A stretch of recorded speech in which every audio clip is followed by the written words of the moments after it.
On today's episode, insights into deadlift progressions. Welcome to the podcast helping you overcome your proximal hamstring tendinopathy. This podcast is designed to help you understand this condition, learn the most effective evidence-based treatments, and of course, bust the widespread misconceptions. My name is Brodie Sharpe.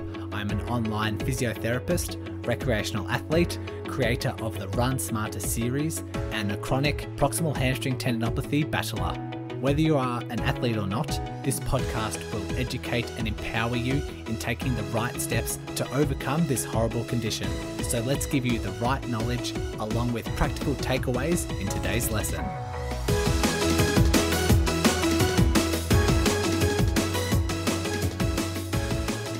Okay, I have my notes written down. Bear with me for the echo.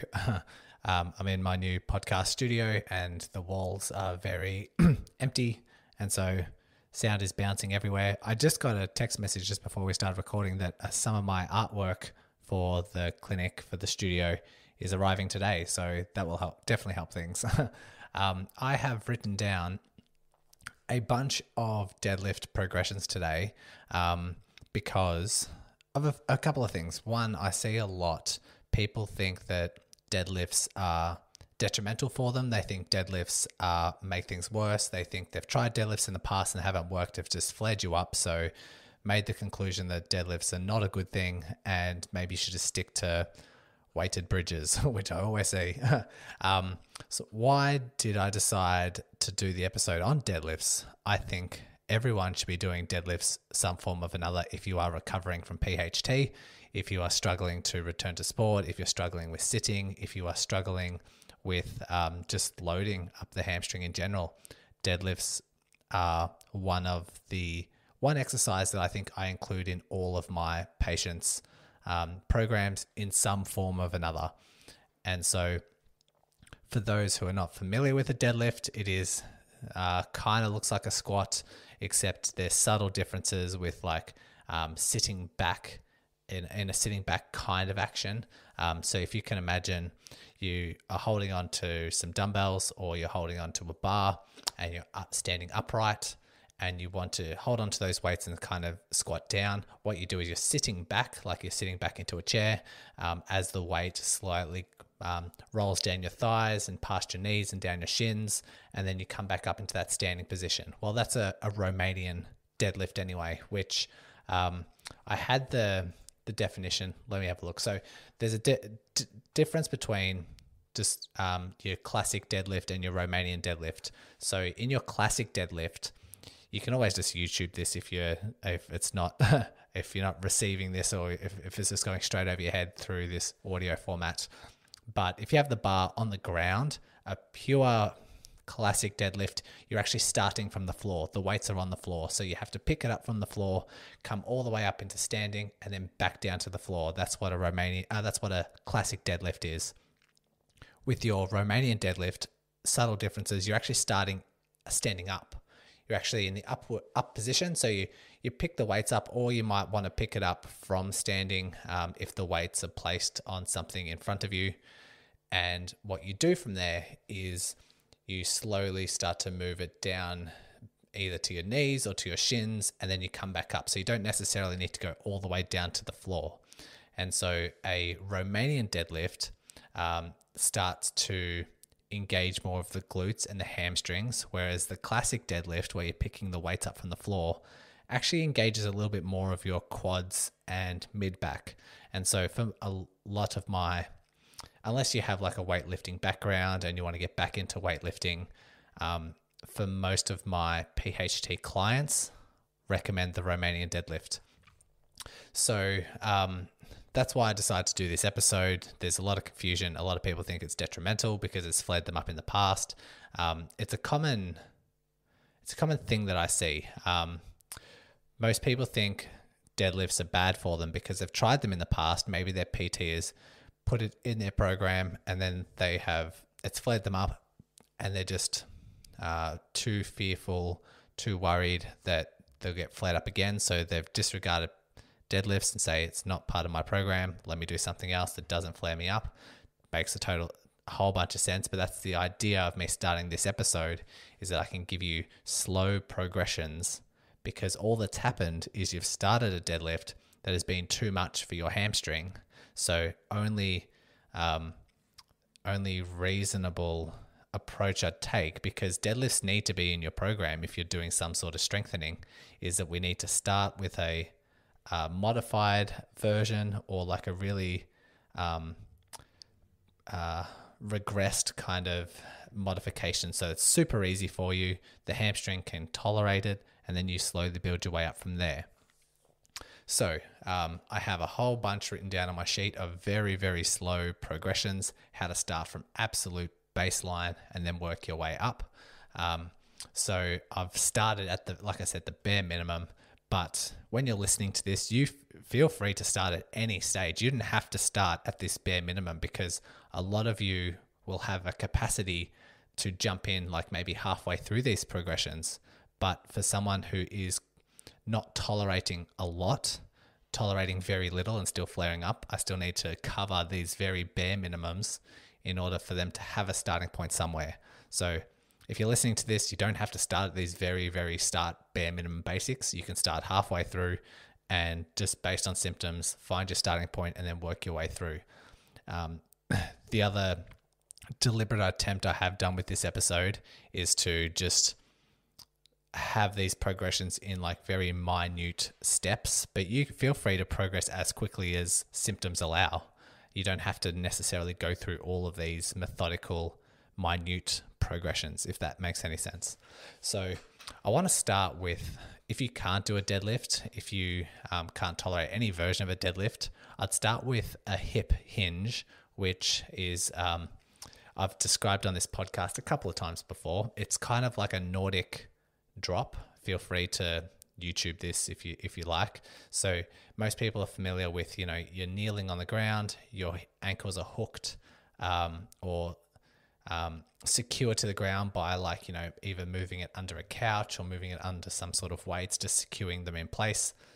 Some of my patients have their partners or children hold on to their ankles so they don't go anywhere.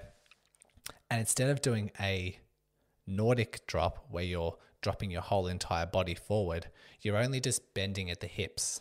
So everything stays nice and still, back stays nice and flappy. Just dip forward at the hip like a drinking bird and then come back up. But understanding that's quite tough, you might want to start just with isometrics, so holding that position. So you might want to dip forward with your body, just maybe a quarter of the range, and then just hold that for 10, 15 seconds, come back up. So we're introducing some form of compression. We're introducing some sort of load to the hamstrings. You might only want to do, say, 5-second, 10-second holds. Do that 10 times. See how you respond. And once you have progressed enough, maybe getting to about 3 sets of 15 seconds, say, I probably should be a bit more clear with that one. So if you are dipping forward, you do that for 10 seconds, you come back up, that counts as 1. If you do that 5 times, that counts as 1 set. If you're doing 3 of those sets, and your hamstrings are tolerating it quite well, then you're able to move into this first progression of deadlifts. And so the first progression I have for the deadlift is you start at the top, you hold on to your weights. It might be 5 kilos or 10 pounds. So very manageable. And instead of doing the full range, moving down into a full deadlift and coming back up, if you can't tolerate that, what we can do is very basic, low range isometric exercises. So you have your dumbbells, you hold them on your thighs, and you just dip forward until the dumbbells reach just above your knees. So you're still sitting back, you're still getting some of that compression, and you sit back, the weights come just above the knees, and then you just hold that. Hold that for 10 seconds, come back up. Do that 5 times, that counts as 1 set, and then take a rest, do that for 3 sets. Sounds simple enough, but that can be the very first introduction into your deadlift progressions. And again, based on symptoms, if you feel quite comfortable with that, if that was really easy, then we can progress, and we can progress by increasing the range of movement, still keeping to those isometrics. So isometrics is just a fancy word to say holding. So we're not moving in and out of that range too quickly. We go down, we hold that position, and then we come back up. And so we can progress to half range. So you might want to sit back in that deadlift action. You might want to take those dumbbells or the bar a little bit just past the knees. So before we were on top of the knees, now we're just past the knees doing those Romanian deadlifts. And again, you can do 10-second holds. You can do 15-second holds if you want to progress that. Do that 5 times. That counts as 1 set. Do 3 sets. Once you've done, say, 3/4 of a range, and you're doing all 3 sets, you're managing that quite well, then we can start progressing by working through range. And so when we start working through range, again, it doesn't need to be full range. It can be half, or it can be less depending on your symptoms. This is all just based on trial and error, based on how things are feeling. And so I've got an example here. Let's say we want to just start, we've done all our isometrics and we're responding quite well. Now we want to introduce some sort of movement set. We can start the first set of an isometric. The first set can be totally isometric based on what you've done in the past. Then the second set can be this new movement deadlift. So you take the weights, you do that deadlift action. Let's say we do half range. So we take our dumbbells just past the knees and then we come back up. So we're not holding it, and we repeat that maybe 10 times. So deadlift down, past the knees, come back up, deadlift down, past the knees, come back up. So we're moving through that range. So first set was isometrics. Second set was through range. Then we can work out what we want to do for our third set. Maybe we do the isometrics, or we repeat that second set through range. That's how we are slowly working our way to the full range, 3 sets, normal kind of deadlift action. So let me recap. So we started with the hip hitches just in isometrics, just 1/4 range, only just 10 seconds, 5 times for 3 sets.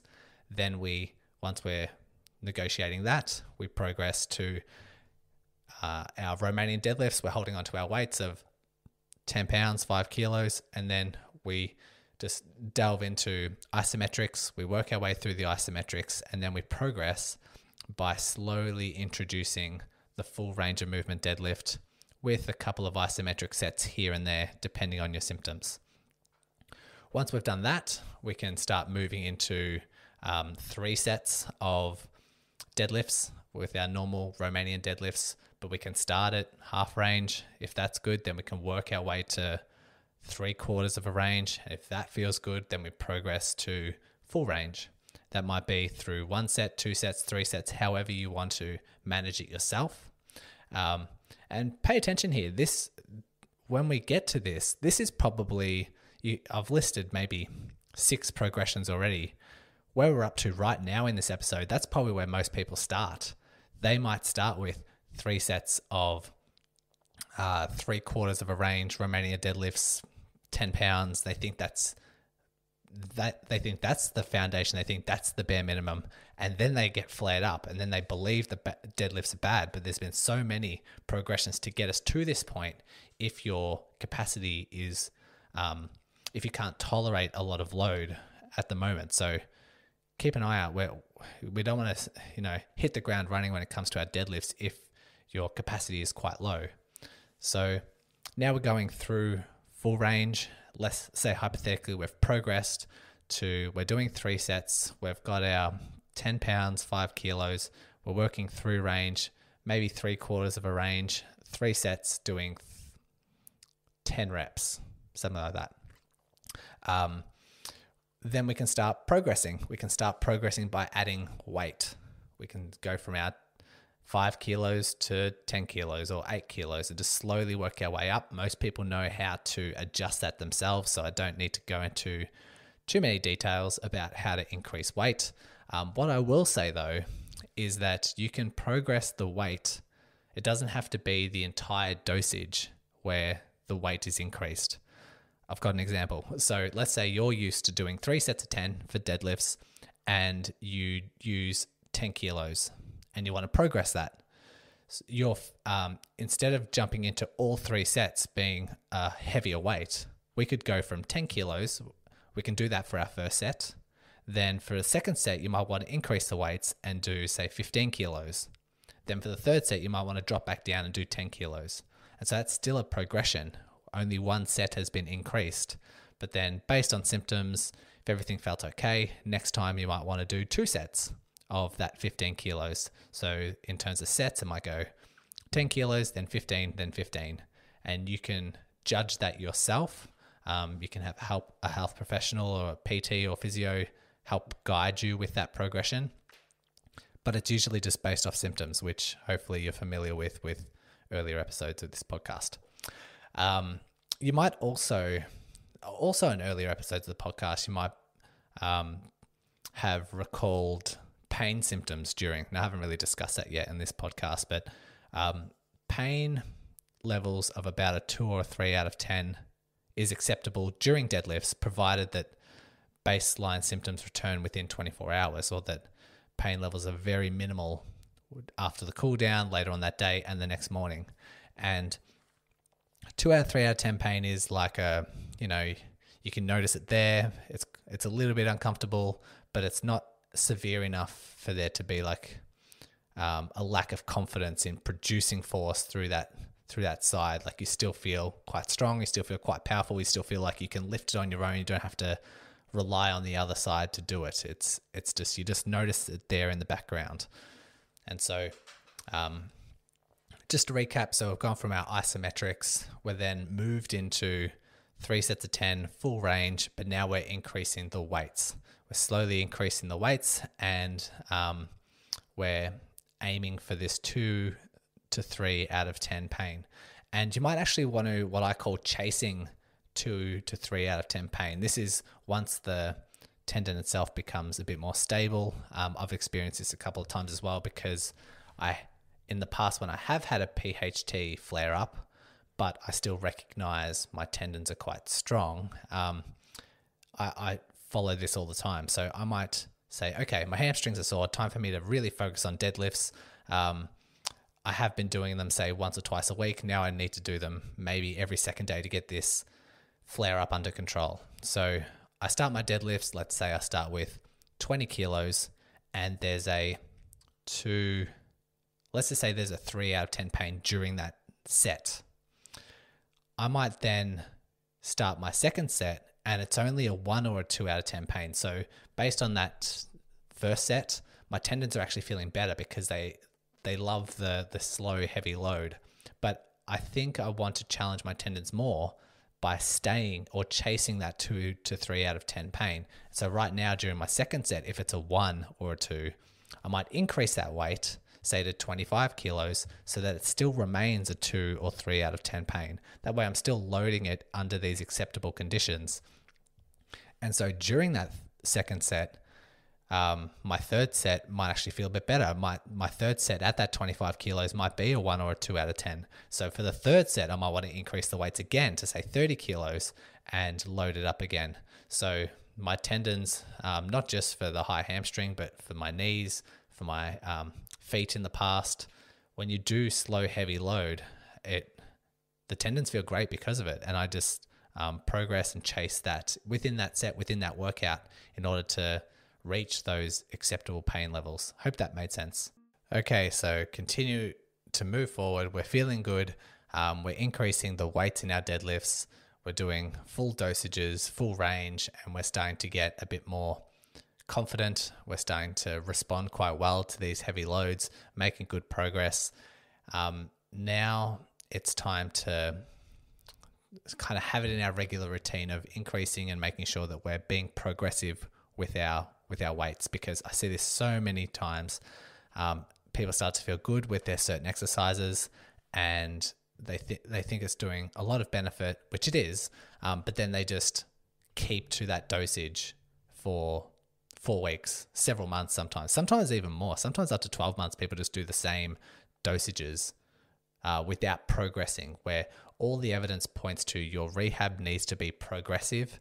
Otherwise, the tendons are going to get quite complacent. You're not going to trigger any adaptation to get stronger and tolerate more loads. And so you do need to be quite progressive. Even though it's slow, it needs to be considered. So what I've done, especially when with my usual routine, when I'm feeling quite good and I'm recovering well, my legs are feeling good, and I only get maybe 1 day of delayed onset muscle soreness the next day, I found myself a really nice routine where I have deadlifts. Say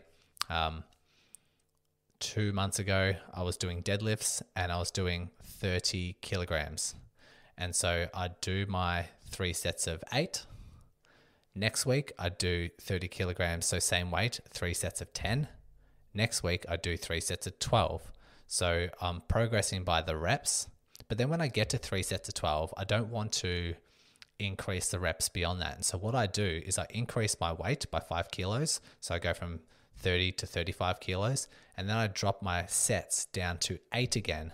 So I've increased the weight, dropped my reps down to 3 sets of 8, and then I repeat. So 1 week, I'll do 3 sets of 8. Next week, I'll do 3 sets of 10. Next week, I'll do 3 sets of 12. Then I increase from 35 to 40 kilos, and I drop back to 8. And so I have gradually worked on that, built that up. I'm up to 40 kilos now. That has been on hold. I've been at 40 kilos for maybe 3 or 4 weeks now, only because I've moved house and a lot of stress, not a lot of sleep, and don't want to progress while I'm in this kind of stress, not stressed out, but it's a pretty big life event, and due to COVID and all that sort of stuff, it's had its hassles. So I've made the conscious decision to not progress, but once things start getting in, if I start feeling a really good space, my recovery is starting to be really good, this is the same method that I'm going to adopt. So 8, 10, 12 reps, increase the weight, drop back to 8, and then repeat. I will definitely hit a plateau with increasing by 5 kilos, because that is quite a big jump every 3 weeks or so. But my progression will still be the same, but instead of increasing by 5 kilos, I might increase to 2.5 kilos, something like that. Keep that in mind. It might plateau out, but the idea to continue progressing is always there. So that's the next progression. So by this stage, you are feeling really good. You are feeling really strong, tolerating a lot of compression.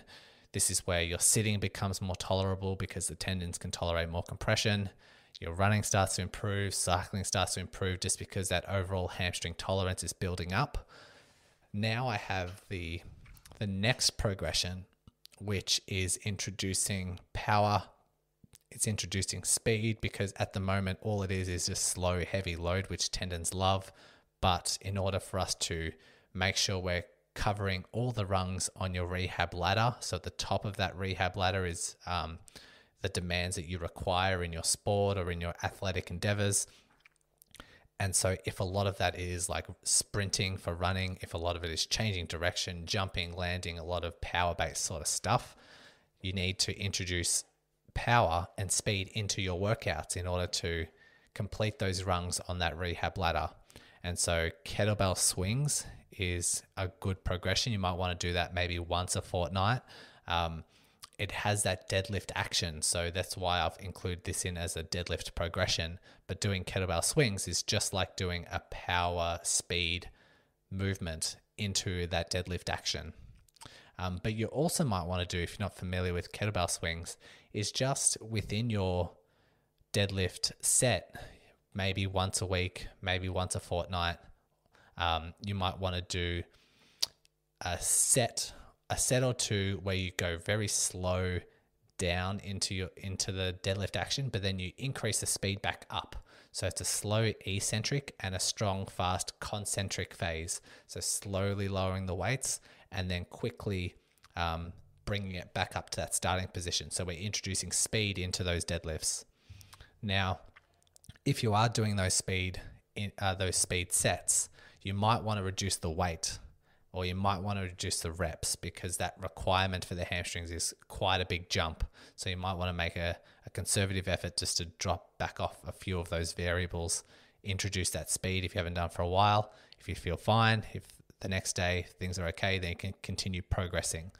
But introducing speed, introducing power, we do want to be a bit creative depending on you as the individual, depending on your goals.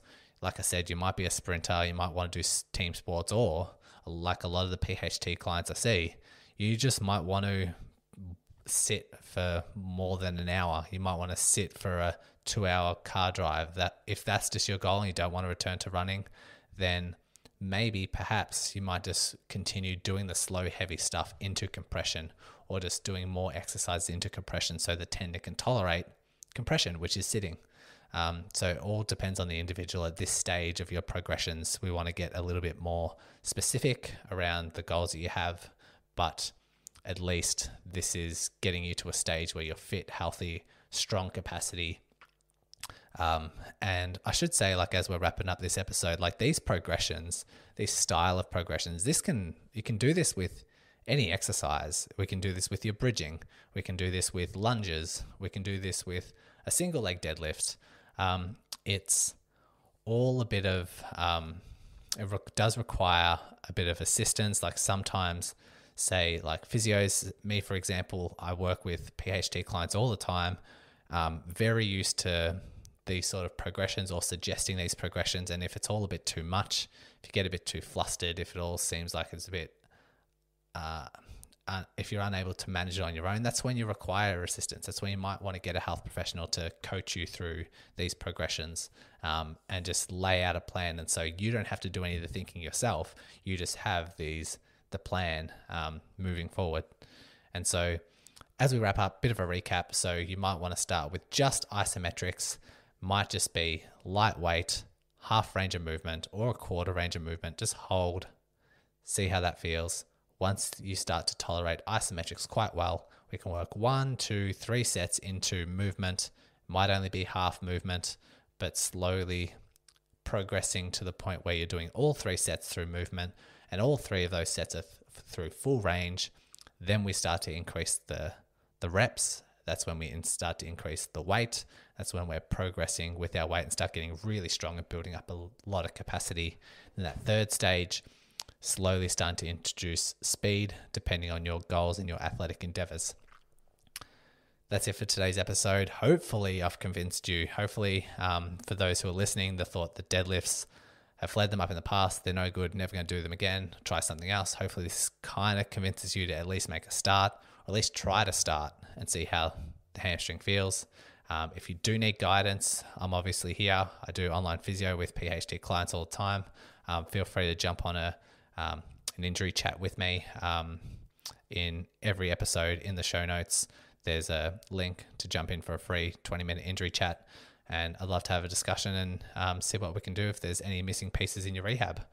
Okay, guys, I'm trying to get a hold of a few more success stories in the pipeline because I know you guys love those. So I'll keep in mind to do a few more of those in the future, and we'll catch you next time. Thanks once again for listening and taking control of your rehab. If you are a runner and love learning through the podcast format, then go ahead and check out the Run Smarter podcast, hosted by me. I'll include the link along with all the other links mentioned today in the show notes. So open up your device, click on the show description, and all the links will be there waiting for you. Congratulations on paving your way forward towards an empowering, pain-free future. And remember, knowledge is power.